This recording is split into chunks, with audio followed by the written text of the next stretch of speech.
শুধুমাত্র প্রশাসন বলছে তার জন্য নয়, নিজেদের নিরাপত্তার স্বার্থে সচেতন হন। পূর্ব বর্ধমান জেলা পুলিশের উদ্যোগে সেভ ড্রাইভ সেভ লাইভের কর্মসূচি থেকে এভাবেই সাধারণ মানুষের উদ্দেশ্যে বার্তা দিলেন জেলা পুলিশ সুপার। পূর্ব বর্ধমান জেলা পুলিশের উদ্যোগে এক বর্ণাঢ্য শোভাযাত্রার আয়োজন করা হলো সেভ ড্রাইভ সেভ লাইভ নিয়ে। এই শোভাযাত্রাটি বর্ধমান পারবিরহাটা ট্রাফিক রুম থেকে শুরু করে বর্ধমানের কার্জন গেট পর্যন্ত চলে। সাধারণ নাগরিকদের উদ্দেশ্যে বার্তা দেওয়া হয় পথ নিরাপত্তাকে সুনিশ্চিত করতে এবং প্রত্যেককে সচেতন হওয়ার জন্যও বার্তা দেওয়া হয়।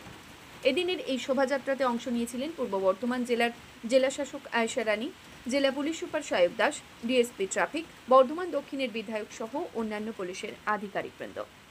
এদিনের এই কর্মসূচিতে যোগ দিয়ে উপস্থিত বিশিষ্টরা জানিয়েছেন, বর্তমানে দুর্ঘটনার প্রবণতা অনেকটাই কমেছে, তবে রাস্তাঘাট ভালো থাকার কারণে এবং গাড়ির সংখ্যা ক্রমাগত বাড়ার কারণে বেশ কিছু দুর্ঘটনা ঘটছে।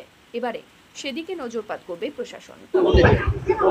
রাস্তায় যেটা আছে, প্রতি বছর আপনারা দেখছেন গাড়ির সংখ্যা বাড়ছে, রাস্তাঘাট ভালো হচ্ছে, যার ফলে লোকের মধ্যে যেটা আছে একটু হাই স্পিডে গাড়ি চালানোর প্রবণতা বাড়ছে। তার মধ্যে আমাদের ক্যাম্পেনিং চলতে থাকে। আমাদের বিভিন্ন ট্রাফিক গার্ড, সাব ট্রাফিক গার্ডও রাস্তার উপর, এনএইচেও এখন 3খানা আমাদের সাব ট্রাফিক গার্ড চালু হয়েছে। ইনিশিয়েটিভটা চলছে এবং পাবলিকের মধ্যেও আমরা একটা সেকশনের মধ্যে সচেতনতা আনতে পেরেছি, বাকিদের মধ্যেও আমরা আনার চেষ্টা করছি। হ্যাঁ, এরা 4টে সাব ডিভিশনে গেছে, 4টে সাব ডিভিশনে এরা ট্রাভেল করেছে, বিভিন্ন জায়গায় তারা দাঁড়িয়েছে, পাবলিকের সাথে, জনসাধারণের সাথে তারা ইন্টারাক্ট করেছেন। এবং আজকের প্রোগ্রামে আপনারা দেখলেন, এই ট্যাবলোটা শুধু ছিল না, আপনারা বিভিন্ন স্কুল এবং এনসিসির থেকেও আমরা দেখলাম তারা পার্টিসিপেট করেছিলেন র্যালিতে। তো আমরা চাই এরা অ্যাজ ইয়াং আমাদের ট্রাফিক অ্যাম্বাসেডার হিসেবে তারা বিভিন্ন জায়গায় আমাদের এই রোড সেফটির যে বার্তাটা সেটা ছড়িয়ে দিই। এটাই আছে যে রোড সেফটির যে ব্যাপারটা, এটা একটা নিয়ম নয়, এটা একটা আমাদের জীবনের অভ্যাসে আনতে হবে। যে এটা আমাদের পুলিশ বলছে বা প্রশাসন বলছে এরকম নয়, এটা আমাদের পরিবার পরিজন, আমাদের সবার স্বার্থে নিয়মগুলো মেনে চলতে হবে।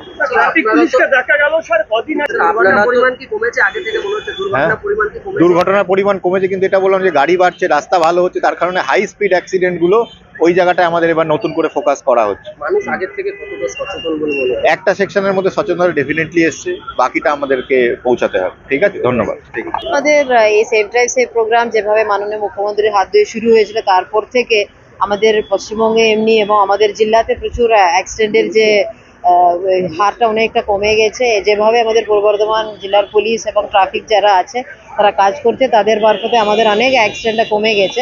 কিন্তু কিছু কিছু রাস্তাগুলো খুব ভালো হওয়ার জন্যেও অনেক সময় অ্যাক্সিডেন্টগুলো বেড়ে যাচ্ছে। সেই জন্য আমরা কাজ করছি। আমাদের প্রচুর ব্ল্যাক স্পটগুলো ছিল, অনেকটা কমে গেছে। আরও কয়েকটা যেগুলো রয়েছে সেগুলো নিয়ে আমরা কাজ করছি।